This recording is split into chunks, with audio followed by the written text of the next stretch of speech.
more every day with good content when people feel they're getting value when they come there. Yeah. Because that's interesting, because it is about the consistency. So someone puts something out there and it's, let's say, a Super Bowl ad, and everyone starts to pay attention to that brand, but if they don't follow up on it, regardless of whether someone's using their credit card or not, they lose value in the space very quickly. Right. That small or large brand. And that's why so many companies are waking up to user-generated content. Yeah. Because that's something that you can scale, that you can create every single day around a brand.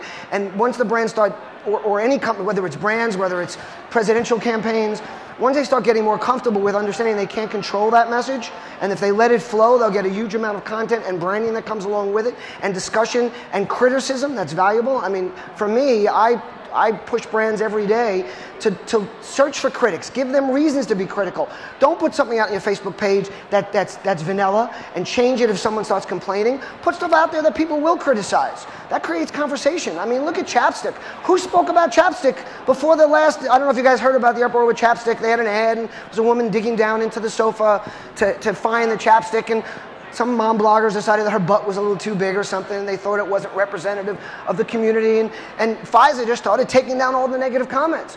Has anybody spoken about chapstick since Susie Chapstick in 1974? I mean, think about it. They had all this conversation that they could have harnessed and encouraged, and instead they started taking it all down, and they changed their whole policy, and their social media policies are changing about things they can put up. And to me, if it goes all the other way, then you harness all this capability of all these people in this room to talk about your brand, good, bad, or indifferent. It's creating branding. Right. The Time magazine cover, right? Absolutely. Didn't that generate tons and tons of visibility and content? Some people think it was a misstep. It depends. What were their goals? Were their goals to drive people? Talking to you, Michael. Oops, sorry. Were the goals to drive people back to Time magazine or look at them online? Certainly worked. It absolutely worked. Right. I think also that when you use content, you have to know what you're using it for. It's not, as Ted was saying, it's not necessarily going to be a sale today, but the most important thing I think you need to do is get some engagement with the person who comes to read your content. Promise them something important, pay for that contact information, because then when it's in their inbox and they're reading from you all the time, then yes, they start to remember your brand. I don't think anything that you do for content can really be a one-shot deal, and I think that's maybe the biggest thing I know. So what happens with a brand when there's a mishap? Let's say with the Time cover, where it started this whole controversy. What do they do to sort of get back the public's good thinking of, based on doing something radical or. Well, I don't know if Time was actually a mishap. I think that it was provocative. It was conversation. There are different mishaps. Well, the Chrysler mishap, where somebody tweeted something from thinking that they were tweeting it from their personal account, and they tweeted onto GM. So those are, Chrysler. So there were, so those are mishaps. So I think that, and I know you've spoken about this a lot with JetBlue, they step up, they admit that they did something wrong, and let's figure out how we can fix it. So I think that would be my advice. There's something I talk about, and we're getting a little off topic here, but there's so much ROI talk in this space, and I can give you lists of ROI in this space, but one of the ones I talk about the most is social insurance. I mean, let's talk about social credibility. If you build that up, I mean, everybody in this room has insurance. But everybody probably has 2 or 3 types of insurance, and we all go through every year hoping we'll never have to use that insurance. And if you don't use that insurance, don't ever go back in your 80s and add up all that money that you spent, because you're gonna have a heart attack thinking about what you did. But social insurance, companies are gonna use it every single day. And companies like JetBlue make great use out of it, because what do? JetBlue's never gonna make people happy. Okay, a plane's never going to take off because we're sitting on the plane bitching that it's sitting on the runway. But what they're going to do is they're going to engage you, be transparent, build up credibility for always talking to you. And then when they have a crisis like they did in Hartford back in October, and DOT shut them down, and to this day nobody really knows why that plane sat in the runway for 9 years. Most of you people probably never even heard about it, because it never it never really made anything big in social, because when they came out and said, we can't talk about this, they were given a bye, because of the fact that they're always transparent. Same you are with your kids or with your husband, boyfriend, or anybody. If people are upfront with you, when the time comes they say, look, we can't talk about this, or anything, bad product, bad ingredient in something, or anything like this, if you bring it up, you talk about it, you let the conversation go, it's going to die and move on. I mean, like that Chrysler thing was a joke. I mean, who cares? So the guy said something about drivers in Detroit. If they had just let it go and not made all this big deal about it, I mean, to me, I think Chrysler just wanted to let that agency go anyway. It was a perfect excuse. But I feel like it goes back to brand trust. Yes. Really what you're talking about. The social insurance is brand trust. If you have social cred, then there's a lot more you can do. And how do you build social cred is that you go out there, you engage people, you talk to them, you're honest with them, you tell them when you can't answer them, you tell them when you don't know. It's like any other conversation we have with each other. How do you relate to people? You look them in the eye. So brands have to start looking people in the eye digitally. Because when they do that, by answering them by name, looking at their profiles, knowing something about them, and this can be done at scale because people will say, well, how can you answer everybody by name? But you don't have to. Most people don't care. When they see you talking to other people, they feel they're engaging vicariously. They don't even have to be the ones in the conversation. It's what they remember, because that's the reputation you're building. Yeah, it's about the engagement. Right. They see the engagement, whether you're engaging with them or you're just engaging in general. A brand is what you do, and a reputation is what people remember. And that's what really does it. And the same thing goes for content. And it goes for, I mean, how many of you guys were in college and you got a reputation in a small school for getting A's, and then you didn't have to barely do the tests anymore. The teacher just gave you an A because that was the expectation they had. And a lot of that can be had in the brand world. Okay, so I want to switch gears a little bit and talk about social media and social networks. And so my question is, in building a strong community social network, do people join because of the other members who are there, or because of what it will do for them? Having somebody with a strong brand following you and sharing your content, and does that give you instant clout? Well, that's one of the reasons we founded the Social Buzz Club, was the idea of there are brands and influencers out there that don't need any assistance in getting recognition, but there are a lot of us trying to cut through the noise to get our content viewed and really build our brands. So we came up with this tribe mentality where folks come together and share each other's content. Big influencers are part of the group because they realize that their visibility depends on other people sharing their information, and the other folks who are trying to up and coming become influencers are able to share information as well. And we talk about this a lot too, with the retweet or the share is an implied endorsement.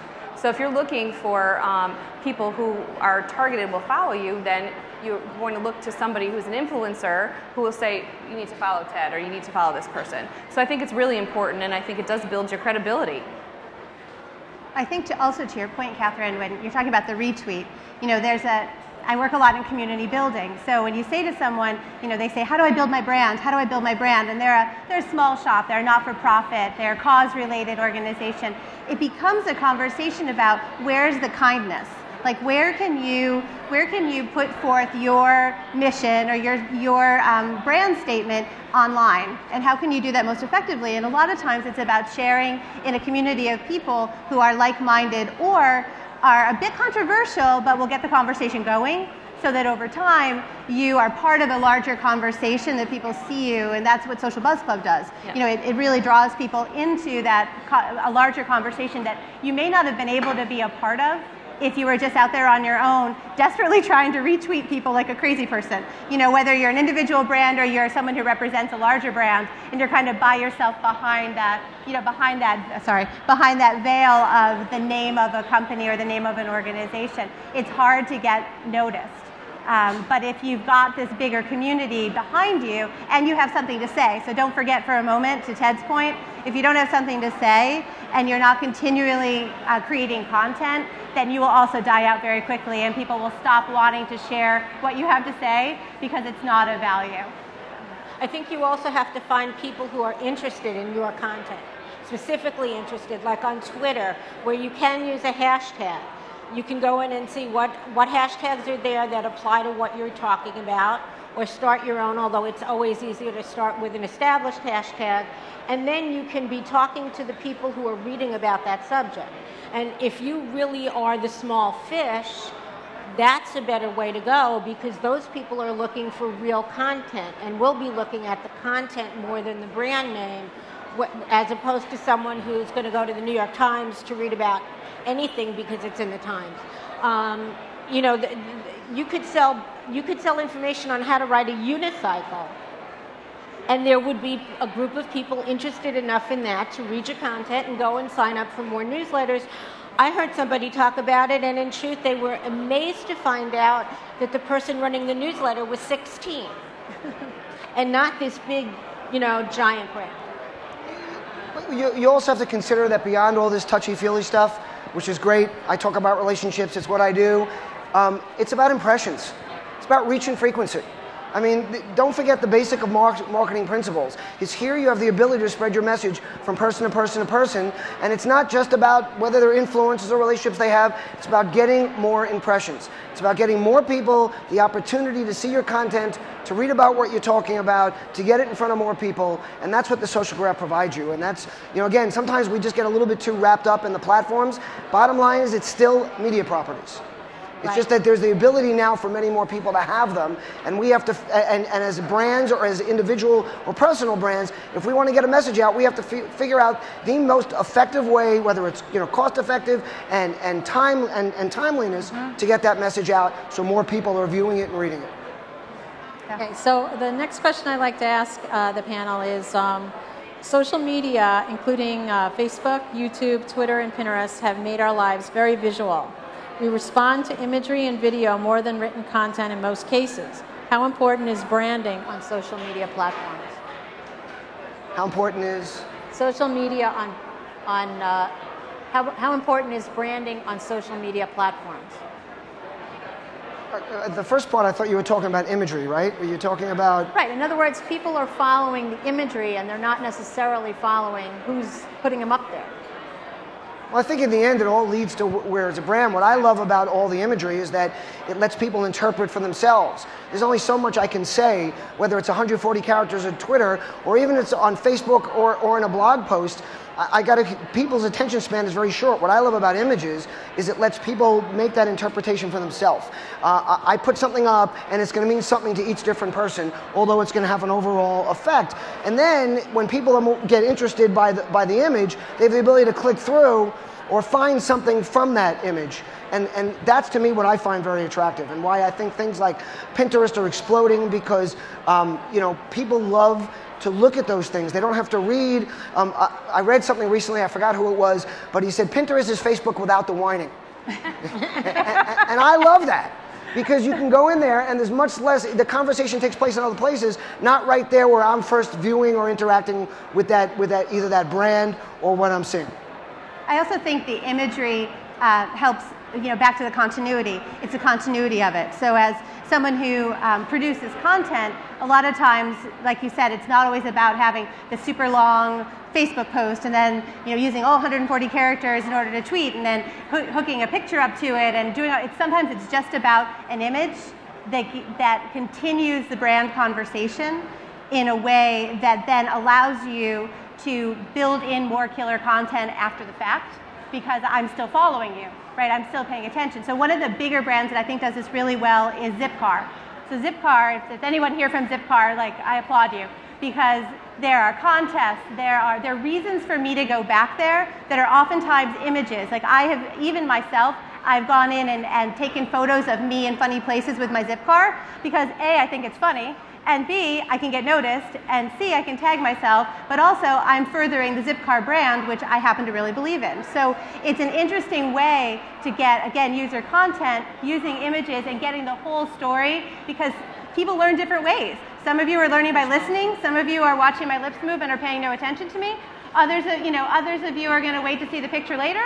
And so as you further content on the web, I feel like social media is really allowing us to do it in a lot of different ways that talk to people the way they want to learn on that given day and that given moment.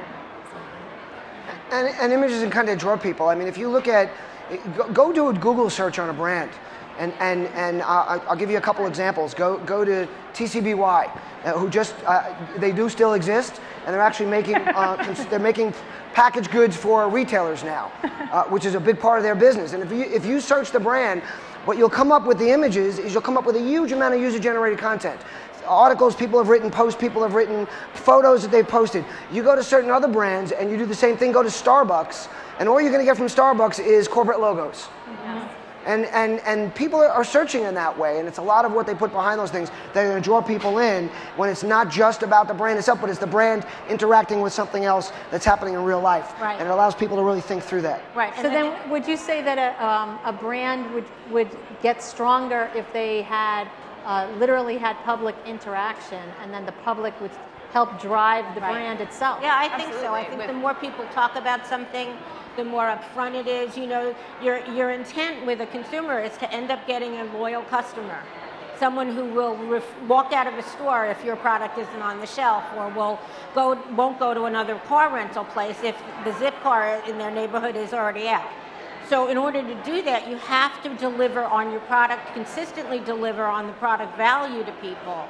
And then you get them to talk about it. And then once they're talking about it and they're out there being an advocate for your brand, the whole world will know about you in such an important and human way. You know, the thing is, if I talk to you, Susan, and Susan recommends something to me, it's going to have some credibility because it came from Susan. Whereas if I just see a brand ad, I normally, as a writer especially, start out being very skeptical of what's in the ad because the company is telling me what they want me to believe. And as Ted said earlier, my recognition of that brand can be totally different based on my own experience with that brand. So I think the more you get people to love it and talk about it in a good way, the more the smaller company can become a larger one. And it can go deeper than that. I was with a brilliant marketer last week. I was out in Seattle last week. I was with a guy named Rod Brooks, who's the CMO of Pemco Insurance. And Rob's been there 13 years. He's been the CMO for, I think, 6, way beyond the normal tenure of a CMO. And what he said to us, he goes, if you guys can solve this problem for me, this is what I want to do. He goes, I know where the awareness level is. I can show you that. I can find the consideration level. I can find the action level. And I can find my advocates. The ones I want to target and know are my brand defenders. Mm-hmm. The people who are going to step up when somebody says something bad about my brand and not just say, oh, the brand's great, but come in and defend them. That comes on the Facebook page and says, oh, I know they did that. Or I tweeted out the other day, I was having an issue with Delta. And I very nicely, respectfully, just said, at Delta Assist, I'm having an issue with the ticket every time I go to the site. I book it, it gives me a price. Every time I go to put my credit card in, a notice comes up and says, oh, it's going to be triple that price. Do you want to continue? And I kept trying again, and I got rid of the cookie. I figured it wouldn't go away. And within seconds after I tweeted that, 2 people tweeted out to me and go, oh, at Delta Assist, they're going to help you right away. And those are brand defenders. Those are people that, and a little time went by and I didn't get an answer yet, and we all think that brands are supposed to respond to us in seconds now. Our tolerance has gone down. And most of us go to Twitter after we've had a bad experience by calling a customer service line. And brands are under the gun, and the smart ones are saying, we're going to be there, and we're going to put a lot of our customer service effort and dollars there, but we're not going to be held up for ransom by people that just think they're going to shout out lousy things and get something. And the foolish brands are the ones that are just bowing down to all those people who are making those kind of threats instead of engaging them and doing for them. But this person jumped in and basically told me to relax, they're going to help you out, and they did. Excellent. Okay, so we're going to talk a little bit about Facebook again. Everybody knows that when they have Facebook open, they have all kinds of recommendations on the right side. These 3 friends like this brand. These are people you might want to be friends with. And so I want to know how many people actually just click like, and they never even go investigate who those people are, who those brands are, or, So what I want to know from the panel is, it's the same thing on Twitter when they do that and just follow what other people follow. Personally, I look at the brand. I do. It does catch my eye. If there are people that I respect, it'll say, these 3 people like this page or like this brand, or these people are following this person. I will go and look at them before I follow it. But I think it is important for your brand. I think it goes back to the endorsement that Ted mentioned, or someone mentioned. It's an endorsement of your brand. It was you, Kathryn, who mentioned it. Let's give credit where credit is due. So funny, Kathryn was mentioning. No one's counting. But I am counting now. So the endorsement of a brand by retweeting, an endorsement of a brand by liking. I can go to somebody's page on Facebook, for example, and see all the things that they like. And if I know the person, I'm thinking, you don't like that. Like, who convinced you to push that button, right? Like, whose favor were you doing in that moment? So for me personally, I always check it out. And it's the same thing on Twitter. Like, I want to follow the conversations that are interesting to me, controversial or not controversial. You know, I want to talk to people who want to talk about similar things or something that's a little bit offbeat that, you know, if you follow my Twitter, it's like I've got the New York Giants, and I've got the people who love coffee, and I love that, you know, and everything kind of follows, but it's all about my brand. So I'm really interested in what other people are saying. I would never, ever like blindly. Well, ever. I have to admit that if the recommendations are all for a human being, I have been known to just hit the like button and figured if these people think that person is worth liking, then I'll do it, and I can always block them later on. If it's a company, I always go look, because that's different. Who gets to sell to me, it has to be more carefully thought out. But I have been known to just go on, you know, the endorsement. You know, if I'm in a networking group and 68 people from that networking group have already signed on to follow this person, I'll just sign on to do it without really reading more about them. I think the biggest mistake is who cares what we think. Yeah. It matters what your customers think. You know, the biggest mistakes I see being made is I sit in all these rooms where marketers are telling me what they like and they don't like, and I don't care. I care what my consumer likes. I mean, again, it goes back to marketing 101.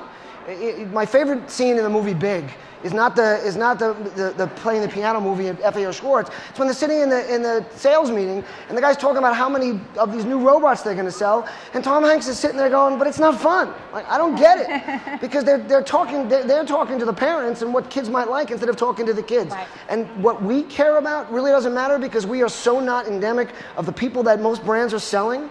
I mean, go look at Middle America sometime, folks. It's not New York.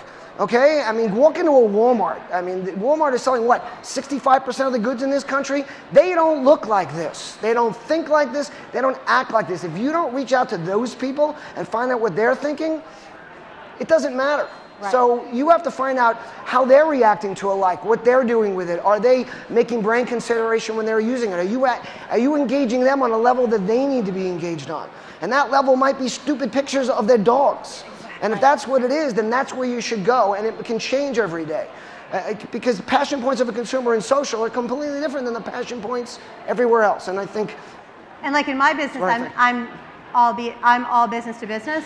So very few of my clients have consumers. Their consumers are businesses. So they are consumers, but they're business consumers.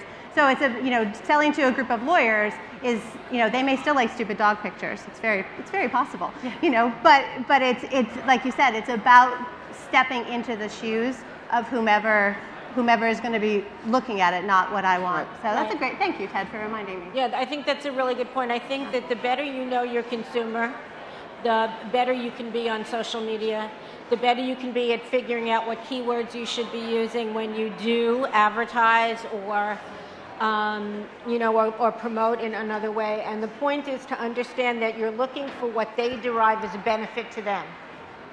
Not a feature, not what you think the benefit is, because it could be very different. I think people started out going to Starbucks for the coffee, and 9 times out of 10 they're going now for the ability to conduct a business meeting in New York. But there could be a different reason in South Dakota or even Connecticut. It really depends on the area and the people that you're talking to. So the better you know about the people you're talking to, the better all of your interaction can be with them. Okay, great. So I think we're going to open it up to questions. If anybody has any questions for the panel. Nobody can ask us anything. No, yeah. Nobody has anything. I'll tell you about my socks. Whatever you guys are interested in. interested My new daughter, right?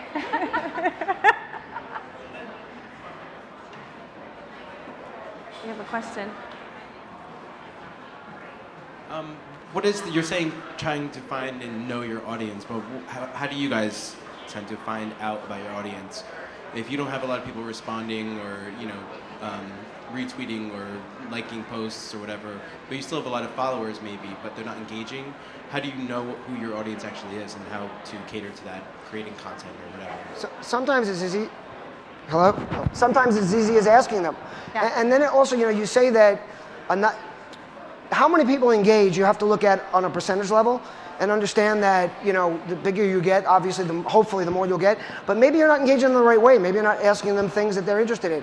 Most brands, they try to stay so hard on brand that they don't realize that the consumers on their social media pages might be interested in different things. So for me, I keep testing until I find something that they will engage with. And it's almost, if people are not engaging with you, then they're not there, which means you're doing something else wrong. Doing something wrong. So if you go out and keep asking things until you hit on that, and then stick with that subject and drive a truck through it, and then keep working on it until it dies, and then move on to something else, you can get that engagement. But ask them. You give them a reason. Incentivize them if you have to.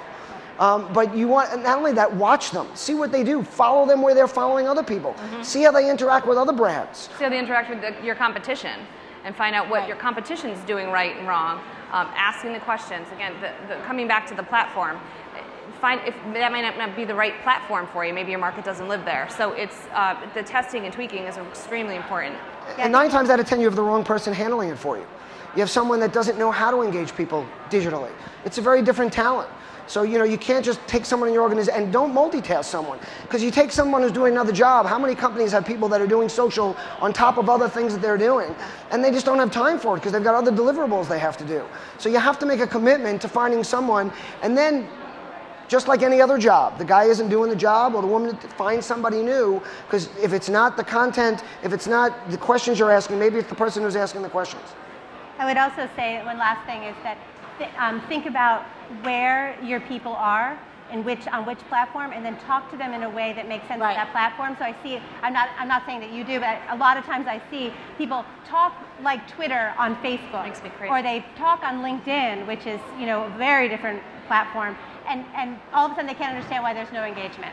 So keep that in mind too. Well, more importantly, find which platform your people like. Because not everybody wants to communicate on Facebook or Twitter. It might be Pinterest. It all depends on your brand. And too many companies are focused on the same one. I mean, everyone's making a big deal out of GM pulling out of Facebook. Who cares? I mean, it's $10 million.